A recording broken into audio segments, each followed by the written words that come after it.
Gorgeous ones, Dr. Lucy here, 8:10. I'm running a little bit late today. And in fact, I haven't brushed my hair yet, and I haven't done any skincare. So, but I was having a lovely chat with my husband at about 7:56, and I just lost track of time. But the important thing is that, connection. So as you know, Mary and I are always talking about connecting with a human is actually one of the pillars of good health. So to recap, this week has all been about emotional eating. So on Monday, we talked about your identity as an emotional eater and just separating yourself out of that. On Tuesday, we talked about the reason that we do emotional eating, and it's something we've been taught and then is re-emphasized by marketing geniuses who are really there to sell us their product. Good morning, Nick. And then on Wednesday, we talked about boundaries and having areas where you decide you're not going to eat no matter what. For me, that was about the car. Yesterday, we talked about the stories in our head. So things like the idea that, once food enters our house, we are then powerless to stop its effect on us, and that if it's in our house, we will eat it, and that's actually just a story in our head.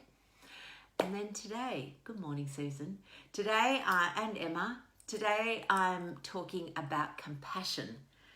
So what compassion is? Self-compassion for you, for this journey.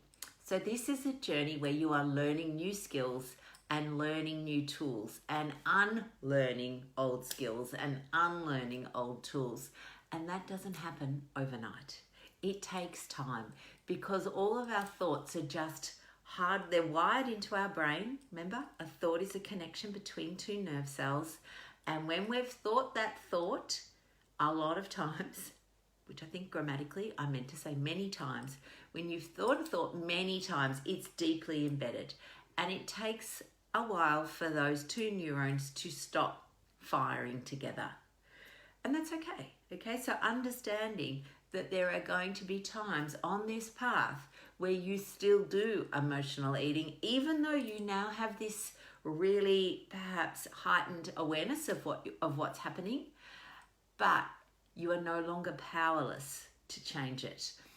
So the key being that this is a learning experience and that you really, really need to be kind to yourselves about it, because like learning anything, you don't develop the skill overnight. Okay, there is nothing in our world where you can learn a new skill and it's absolutely embedded in your brain overnight. It doesn't happen like that. What happens though is that practicing. Okay, so what you're practicing is you're practicing not doing emotional eating. You're practicing separating your identity out. You're practicing the idea that the Tim Tams that are in the cupboard, you're powerless about them. And the more you practice, the better you get. And it does not have to be perfect at the first instance, because you know what? It's probably not going to be. And then you set yourself up for feeling like a failure and berating and feeling guilty and self-loathing and those sorts of things that come when we have then an episode of emotional eating. The words I use for myself, it'll be something, it used to be, oh God, you're such an idiot. I can't believe you ate all that food. You've just undone all those weeks of hard work and now look at you. It was all that sort of stuff. Now it's things like, okay, that wasn't quite on plan. What is going on for you, Lucy? What is happening here? Have a think about it, Lucy. What's happening? And think hard and work out then what are the triggers that have led to this situation. And the thing is, you can't undo what's done, but what you can do with every episode, you can learn from it so that then going forward, you just don't keep repeating the same pattern. Every opportunity, every emotional eating event is an opportunity to learn from it and then implement it next time so that the pattern doesn't keep repeating. When you can do that with kindness, that is the key. It's absolutely vital, because we as humans do not respond to berating.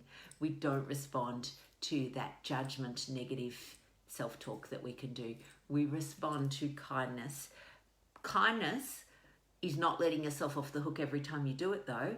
Kindness is actually looking and analysing, not lying awake at 3 a.m. doing it, but just, I guess, looking and thinking, what could I do differently next time? Because I don't want to keep doing this same pattern. And that, my loves, is the key. All right, I got to go because I have got to come put on some skincare and I've got to brush my hair. I've got to get to work. So have a wonderful weekend. You will all remember, I've said it all this week, that next week, all of these lives will be inside our Facebook group. And if you're not part of our group, which I suspect most of you are, just find it on the page, and there's a little bit on our page that says join group. And the group is called Low Carb Real Food. No surprises for what we are promoting. I've got an excellent talk that I'm doing on Monday. It's a public holiday here in Melbourne, but I've got a talk that which I'm calling Marketing Mischief, that I'll do at 8 o'clock Monday morning. All right, see you, darlings. Bye now.